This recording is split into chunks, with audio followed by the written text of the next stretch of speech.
የመስከረም ወር የዋጋ ግሽበት 11.9 በመቶ ሆኖ ተመዘገበ። የኢትዮጵያ የመስከረም ወር አጠቃላይ የዋጋ ግሽበት 11.9 በመቶ ሆኖ መመዝገቡን የማዕከላዊ ስታቲስቲክስ ኤጀንሲ አስታውቋል። ኤጀንሲው የዋጋ ግሽበቱ ባለፈው ወር ከነበረበት 11.6 በመቶ አንጻር ሲታይ የ0.3 በመቶ ጭማሪ አሳይቷል። የመስከረም ወር የዘመን መለወጫና የበዓላት ወቅት በመሆኑ በምግብ ምርቶች ላይ ከሌሎች ወቅቶች በተለየ የዋጋ ጭማሪ መታየቱን ኤጀንሲው አስታውቋል። በተለይ በስጋ፣ ወተት፣ አይብ፣ እንቁላል፣ ቅባት፣ ዘይት፣ ጥራጥሬ፣ ፍራፍሬና ቅመማ ቅመም ዋጋ ላይ ጭማሪ ታይቷል።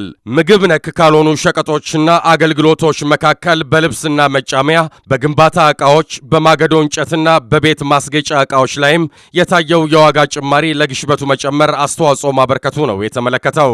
በትራንስፖርት ዋጋ ላይ ግን ቅናሽ መታየቱን የማዕከላዊ ስታቲስቲክስ ኤጀንሲ አስታውቋል።